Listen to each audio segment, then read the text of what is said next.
ആകാശവാണി.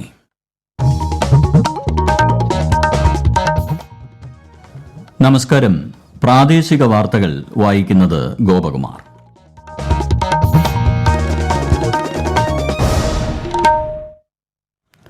പ്രധാന വാർത്തകൾ. ഭൌമവ്യവസ്ഥയുടെ മാറ്റങ്ങൾ പഠിക്കുന്നതിനായി 4797 കോടി രൂപയുടെ പൃഥ്വി വിജ്ഞാൻ പദ്ധതി നടപ്പാക്കാൻ കേന്ദ്രമന്ത്രിസഭാ തീരുമാനം. ഭൂമി ഏറ്റെടുക്കുന്നതുമായി ബന്ധപ്പെട്ട പ്രയാസങ്ങളാണ് കേരളത്തിലെ ദേശീയപാതാ വികസനം നേരിടുന്ന ഏറ്റവും വലിയ വെല്ലുവിളിയെന്ന് കേന്ദ്ര ഗതാഗത മന്ത്രി നിതിൻ ഗഡ്കരി. കേന്ദ്ര പദ്ധതികൾ ജനങ്ങളിലേക്ക് എത്തിക്കുന്ന വികസിത് ഭാരത് സങ്കൽപ് യാത്ര സംസ്ഥാനത്ത് പുരോഗമിക്കുന്നു. കേന്ദ്രമന്ത്രിമാരായ എസ് ജയശങ്കറും ഹർദീപ് സിംഗ് പുരിയും നാളെ സംസ്ഥാനത്ത് യാത്രയിൽ പങ്കെടുക്കും.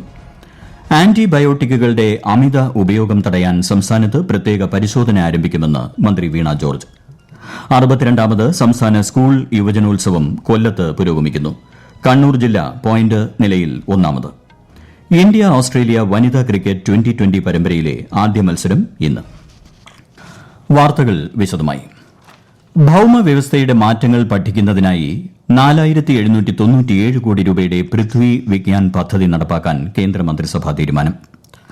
ഭൌമാന്തരീക്ഷം, സമുദ്രങ്ങൾ, ഭൂഘടന എന്നിവ നിരീക്ഷണ വിധേയമാക്കി കാലാവസ്ഥാ വ്യതിയാനത്തെക്കുറിച്ച് കൂടുതൽ മനസ്സിലാക്കുന്നതിനാണ് പദ്ധതി.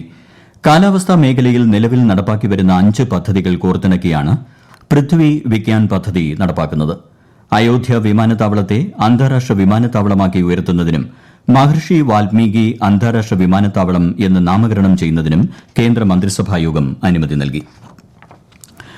വിനോദസഞ്ചാര മേഖലയിൽ ലോകത്തിന്റെ ശ്രദ്ധാകേന്ദ്രമാണ് കേരളമെന്നും സംസ്ഥാനത്തെ റോഡുകളുടെ വികസനം ടൂറിസം രംഗത്തെ സംബന്ധിച്ചിടത്തോളം സുപ്രധാനമാണെന്നും കേന്ദ്ര ഗതാഗത മന്ത്രി നിതിൻ ഗഡ്കരി. കേരളത്തിൽ 1464 കോടി രൂപയുടെ 12 ദേശീയപാതാ പദ്ധതികൾക്ക് തുടക്കം കുറിക്കുകയായിരുന്നു കേന്ദ്രമന്ത്രി. കാസർഗോഡ് നടന്ന ചടങ്ങിൽ ശ്രീ ഗഡ്കരി ഓൺലൈനായാണ് പങ്കെടുത്തത്. സംസ്ഥാന സർക്കാർ നൽകുന്ന സഹകരണത്തിൽ നന്ദി രേഖപ്പെടുത്തിയ കേന്ദ്രമന്ത്രി ഭൂമി ഏറ്റെടുക്കുന്നതുമായി ബന്ധപ്പെട്ട പ്രയാസങ്ങളാണ് കേരളത്തിലെ ദേശീയപാതാ വികസനം നേരിടുന്ന ഏറ്റവും വലിയ വെല്ലുവിളിയെന്നും പറഞ്ഞു. As far as all this data is concerned, it is 1,45,651 crore we are spending and making the road length of NH length of 3,064 with the 118 project. I am really happy that the way in which particularly the Chief Minister of Kerala and the Kerala government is giving us the cooperation from the state government for as per the land acquisition is a big problem. Kochi Dhanushkodi ദേശീയപാതയുടെ ഭാഗമായ മൂന്നാർ ബോഡിമെട്ട് റോഡും ചെറുതോണി പുതിയ പാലവും ചടങ്ങിൽ ശ്രീ നിതിൻ ഗഡ്കരി നാടിന് സമർപ്പിച്ചു. നവീകരിച്ച കോഴിക്കോട് പാലക്കാട് ദേശീയപാതയുടെ ഉദ്ഘാടനവും അദ്ദേഹം നിർവഹിച്ചു. 7 ദേശീയപാതാ വികസന പദ്ധതികളുടെ ശിലാസ്ഥാപനവും അദ്ദേഹം ചടങ്ങിൽ നിർവഹിച്ചു. പരിപാടിയിൽ കേന്ദ്രമന്ത്രി വി മുരളീധരൻ, സംസ്ഥാന പൊതുമരാമത്ത് മന്ത്രി PA മുഹമ്മദ് റിയാസ് തുടങ്ങിയവർ പങ്കെടുത്തു. ആന്റിബയോട്ടിക്കുകളുടെ അമിത ഉപയോഗം തടയാൻ സംസ്ഥാനത്ത് ഓപ്പറേഷൻ അമൃത് എന്ന പേരിൽ ഡ്രഗ്സ് കൺട്രോൾ വിഭാഗം പരിശോധനകൾ ആരംഭിക്കുന്നതായി ആരോഗ്യമന്ത്രി വീണ ജോർജ്. പൊതുജന പങ്കാളിത്തത്തോടെയായിരിക്കും ഇത് നടപ്പിലാക്കുന്നത്. കുറുപ്പടിയില്ലാതെ ഏതെങ്കിലും ഫാർമസികൾ ആന്റിബയോട്ടിക്കുകൾ വിൽക്കുന്നത് ശ്രദ്ധയിൽപ്പെട്ടാൽ പൊതുജനങ്ങൾക്കും വിവരം നൽകാവുന്നതാണ്. ഡ്രഗ്സ് കൺട്രോളർ നിയോഗിക്കുന്ന പ്രത്യേക സ്ക്വാഡും ഈ രഹസ്യ ഓപ്പറേഷന്റെ ഭാഗമാകുമെന്ന് മന്ത്രി വ്യക്തമാക്കി. ആന്റിബയോട്ടിക്കുകൾ വിൽക്കുന്നതിന്റെ വിവരങ്ങൾ ഫാർമസികൾ കൃത്യമായി സൂക്ഷിക്കേണ്ടതാണ്. കൊല്ലത്ത് നടക്കുന്ന 62ാമത് സംസ്ഥാന സ്കൂൾ കലോത്സവത്തിന്റെ 2ാം ദിനത്തിലെ മത്സരങ്ങൾ പുരോഗമിക്കുന്നു. 24 വേദികളിലാണ് മത്സരങ്ങൾ നടക്കുന്നത്. പോയിന്റ് നിലയിൽ കണ്ണൂർ, കൊല്ലം, തൃശൂർ, പാലക്കാട് ജില്ലകളാണ് ഇപ്പോൾ മുന്നിൽ നിൽക്കുന്നത്. കണ്ണൂർ 312 പോയിന്റും കൊല്ലം 307 പോയിന്റും തൃശൂർ, പാലക്കാട് ജില്ലകൾ 304 പോയിന്റ് വീതവുമാണ് ഇപ്പോൾ നേടിയിട്ടുള്ളത്. കേന്ദ്ര സർക്കാരിന്റെ വിവിധ ക്ഷേമ പദ്ധതികളെക്കുറിച്ച് അവബോധം സൃഷ്ടിക്കുക എന്ന ലക്ഷ്യത്തോടെ സംഘടിപ്പിക്കുന്ന വികസിത് ഭാരത് സങ്കൽപ് യാത്ര സംസ്ഥാനത്ത് വിജയകരമായി പര്യടനം തുടരുന്നു. തിരുവനന്തപുരം ജില്ലയിൽ നഗരൂർ, മുതാക്കൽ ഗ്രാമപഞ്ചായത്തുകളിലും നഗരപ്രദേശങ്ങളിൽ മെഡിക്കൽ കോളേജ്, ഉള്ളൂർ എന്നിവിടങ്ങളിലുമാണ് ഇന്ന് പര്യടനം നടന്നത്. കൊല്ലത്ത് ഇന്ന് പുനലൂർ നഗരസഭയിലാണ് യാത്ര എത്തിച്ചേർന്നത്. ഇടുക്കിയിലെ രാജാക്കാട് പഞ്ചായത്തിലും കോട്ടയം ജില്ലയിൽ തലയോലപ്പറമ്പിലും മറവന്തുരുത്തിലുമായിരുന്നു ഇന്ന് പര്യടനം. എറണാകുളം ജില്ലയിൽ വികസിത് ഭാരത് സങ്കൽപ് യാത്ര രാവിലെ വെങ്ങൂലയിലും ഉച്ചകഴിഞ്ഞ് എടത്തല ഗ്രാമപഞ്ചായത്തിലും നടന്നു. തൃശൂർ ജില്ലയിൽ മാള ബ്ലോക്കിലെ കൂഴൂർ ഗ്രാമപഞ്ചായത്തിലാണ് ഇന്ന് യാത്ര എത്തിച്ചേർന്നത്. മാഹിയിൽ നടന്ന യാത്ര പോണ്ടിച്ചേരി സ്പീക്കർ ആർ സെൽവം ഉദ്ഘാടനം ചെയ്തു. കണ്ണൂർ ചാലക്കരയിലും മുഴപ്പിലങ്ങാട് ധർമ്മടം പഞ്ചായത്തുകളിലും യാത്ര ഇന്നെത്തിച്ചേരും. ഈ വാർത്തകൾ ആകാശവാണിയിൽ നിന്ന്. വികസിത് ഭാരത് സങ്കല്പ് യാത്രയുടെ ഭാഗമായി വിവിധ കേന്ദ്ര പദ്ധതികളുടെ ഗുണഭോക്താക്കൾ തങ്ങളുടെ മികച്ച അനുഭവങ്ങൾ പങ്കുവയ്ക്കുകയാണ്. PM കിസാൻ സമ്മാൻ നിധിയുടെ ഗുണഭോക്താവായ കോഴിക്കോട് സ്വദേശി സജിത്ത് ആകാശവാണിയോട്. എൻ്റെ പേര് സജിത്ത്. ഞാൻ PM കിസാൻ നിധിയുടെ ഗഡു വാങ്ങിക്കുന്ന ഒരാളാണ്. തീർച്ചയായും വളരെയേറെ ഉപകാരപ്രദമാണ് ഈ PM കിസാൻ നിധി. പ്രത്യേകിച്ചും ഗ്രാമപ്രദേശങ്ങളിൽ ഉള്ള ആളുകൾക്ക് ചെറിയ തരത്തിൽ കൃഷി ചെയ്യാനും അതിനുവേണ്ടിയുള്ള മറ്റ് സൗകര്യങ്ങൾ, അതിനോടനുബന്ധിച്ച് തന്നെ ഇപ്പോൾ കിസാൻ ക്രെഡിറ്റ് കാർഡ്, 4% പലിശ നിരക്കിൽ ലോണ്, ഇതൊക്കെ ഇപ്പം നൽകി വരുന്നുണ്ട്. കേന്ദ്ര ഭവന നഗരകാര്യമന്ത്രി ഹർദീപ് സിംഗ് പുരി പാലക്കാട് ജില്ലയിലെ വികസിത് ഭാരത് സങ്കല്പ് യാത്രാ പരിപാടികളിൽ നാളെയും മറ്റന്നാളും പങ്കെടുക്കും. നാളെ രാവിലെ വാണിയംകുളം ഗ്രാമപഞ്ചായത്തിലെ മണിശ്ശേരിയിലും ഉച്ചയ്ക്ക് ശേഷം കാഞ്ഞിരപ്പുഴ ഗ്രാമപഞ്ചായത്തിലെ കാഞ്ഞിരത്തും അദ്ദേഹം പരിപാടി ഉദ്ഘാടനം ചെയ്യും.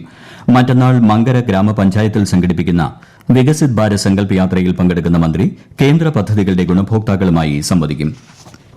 കേന്ദ്ര വിദേശകാര്യമന്ത്രി S. ജയശങ്കർ നാളെ തിരുവനന്തപുരത്ത് വിവിധ പരിപാടികളിൽ പങ്കെടുക്കും.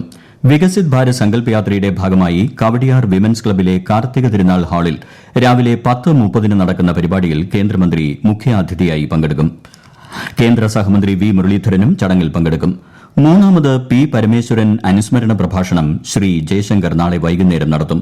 നീതിയുക്തമായ ലോകക്രമം രൂപപ്പെടുത്തുന്നതിൽ ഭാരതത്തിന്റെ പങ്ക്, ഭാവിയിലേക്കുള്ള വീക്ഷണം എന്നതാണ് പ്രഭാഷണത്തിന്റെ വിഷയം. ആർദ്രം ആരോഗ്യം ജീവിതശൈലി രോഗനിർണയ സ്ക്രീനിംഗിന്റെ 2ാം ഘട്ടം സംസ്ഥാനത്ത് ഉടൻ ആരംഭിക്കുമെന്ന് ആരോഗ്യമന്ത്രി വീണ ജോർജ്.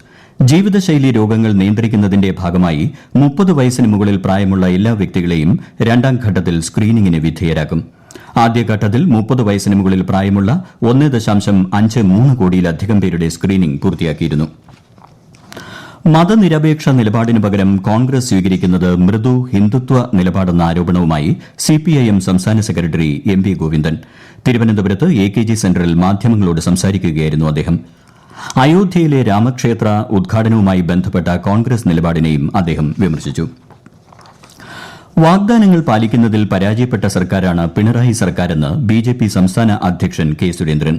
റബ്ബർ, നെൽ കർഷകർക്ക് നൽകിയ ഉറപ്പുകൾ സർക്കാരിന് ഇനിയും പാലിക്കാനായിട്ടില്ലെന്ന് അദ്ദേഹം കുറ്റപ്പെടുത്തി. ഗോവയിൽ പുതുവത്സരം ആഘോഷിക്കാൻ പോയ വൈക്കം സ്വദേശിയായ യുവാവിന്റെ ദുരൂഹ മരണം സംബന്ധിച്ച പോസ്റ്റ്മോർട്ടം റിപ്പോർട്ട് പുറത്ത്. യുവാവിന്റെ നെഞ്ചിലും പുറത്തും മർദ്ദനമേറ്റതായി റിപ്പോർട്ടിൽ പറയുന്നു. DJ പാർട്ടിക്കിടെ മർദ്ദനമേറ്റതായിട്ടാണ് കുടുംബത്തിന് ലഭിച്ച വിവരം. സഹകരണ സംഘങ്ങൾ പേരിനൊപ്പം ബാങ്ക് എന്ന് ചേർക്കരുത് എന്ന റിസർവ് ബാങ്ക് ഓഫ് ഇന്ത്യ നിർദ്ദേശം കേരള ബാങ്കിന് ബാധകമല്ലെന്ന് ബാങ്ക് CEO. ഇന്ത്യയിലെ RBI അംഗീകൃത ഷെഡ്യൂൾ ബാങ്കാണ് കേരള ബാങ്കെന്നും അദ്ദേഹം പറഞ്ഞു. വിനോദസഞ്ചാരികളുമായി എത്തുന്ന ഡ്രൈവർമാർക്ക് അടിസ്ഥാന സൌകര്യങ്ങൾ ഉറപ്പാക്കുമെന്ന് ടൂറിസം മന്ത്രി PA മുഹമ്മദ് റിയാസ്. ഡ്രൈവർമാർക്ക് വിശ്രമിക്കാനും പ്രാഥമിക ആവശ്യങ്ങൾ നിറവേറ്റാനും ഉള്ള സൌകര്യങ്ങൾ ഹോട്ടലുകളിൽ തന്നെ ലഭ്യമാക്കും. ടൂറിസ്റ്റ് ടാക്സി തൊഴിലാളികൾക്ക് അടിസ്ഥാന സൌകര്യം ഒരുക്കുന്നത് സംബന്ധിച്ച ഉന്നതതല യോഗം ഈ മാസം 10-ന് വിളിച്ചു ചേർക്കുമെന്നും മന്ത്രി അറിയിച്ചു. ഇന്ത്യ ഓസ്ട്രേലിയ വനിതാ ക്രിക്കറ്റ് 2020 പരമ്പരയിലെ ആദ്യ മത്സരം ഇന്ന് നവി മുംബൈയിലെ DY പട്ടേൽ സ്പോർട്സ് അക്കാദമിയിൽ രാത്രി 7-നാണ് കളി ആരംഭിക്കുന്നത്.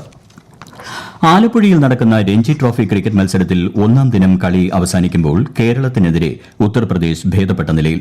64 ഓവറിൽ 5 വിക്കറ്റ് നഷ്ടത്തിൽ 246 റൺസ് എന്ന നിലയിലാണ് ഉത്തർപ്രദേശ്. അറബിക്കടലിലെ ചക്രവാത ചുഴിയുടെയും ന്യൂനമർദ്ദ പാത്തിയുടെയും സ്വാധീനത്താൽ സംസ്ഥാനത്ത് ശക്തമായ മഴയ്ക്ക് സാധ്യത. ഇടുക്കി ജില്ലയിൽ ഇന്ന് ഒറ്റപ്പെട്ട അതിശക്തമായ മഴയ്ക്ക് സാധ്യതയുള്ളതിനാൽ കേന്ദ്ര കാലാവസ്ഥാ വകുപ്പ് ഓറഞ്ച് ജാഗ്രത പ്രഖ്യാപിച്ചു. കൊല്ലം, പത്തനംതിട്ട, ആലപ്പുഴ, കോട്ടയം, എറണാകുളം ജില്ലകളിൽ ഇന്നും തിരുവനന്തപുരം, കൊല്ലം, പത്തനംതിട്ട ജില്ലകളിൽ നാളെയും മഞ്ഞ ജാഗ്രതയാണ്. പ്രധാന വാർത്തകൾ വീണ്ടും. ഭൌമവ്യവസ്ഥയുടെ മാറ്റങ്ങൾ പഠിക്കുന്നതിനായി 4797 കോടി രൂപയുടെ പൃഥ്വി വിജ്ഞാൻ പദ്ധതി നടപ്പാക്കാൻ കേന്ദ്രമന്ത്രിസഭാ തീരുമാനം. ഭൂമി ഏറ്റെടുക്കുന്നതുമായി ബന്ധപ്പെട്ട പ്രയാസങ്ങളാണ് കേരളത്തിലെ ദേശീയപാതാ വികസനം നേരിടുന്ന ഏറ്റവും വലിയ വെല്ലുവിളിയെന്ന് കേന്ദ്ര ഗതാഗത മന്ത്രി നിതിൻ ഗഡ്കരി. കേന്ദ്ര പദ്ധതികൾ ജനങ്ങളിലേക്ക് എത്തിക്കുന്ന വികസിത് ഭാരത് സങ്കല്പ് യാത്ര സംസ്ഥാനത്ത് പുരോഗമിക്കുന്നു. കേന്ദ്രമന്ത്രിമാരായ S. ജയശങ്കറും ഹർദീപ് സിംഗ് പുരിയും നാളെ സംസ്ഥാനത്ത് യാത്രയിൽ പങ്കെടുക്കും. ആന്റിബയോട്ടിക്കുകളുടെ അമിത ഉപയോഗം തടയാൻ സംസ്ഥാനത്ത് പ്രത്യേക പരിശോധന ആരംഭിക്കുമെന്ന് മന്ത്രി വീണ ജോർജ്. 62ാമത് സംസ്ഥാന സ്കൂൾ യുവജനോത്സവം കൊല്ലത്ത് പുരോഗമിക്കുന്നു. കണ്ണൂർ ജില്ല പോയിന്റ് നിലയിൽ 1ാമത്. ഇന്ത്യ ഓസ്ട്രേലിയ വനിതാ ക്രിക്കറ്റ് 2020 പരമ്പരയിലെ ആദ്യ മത്സരം ഇന്ന്.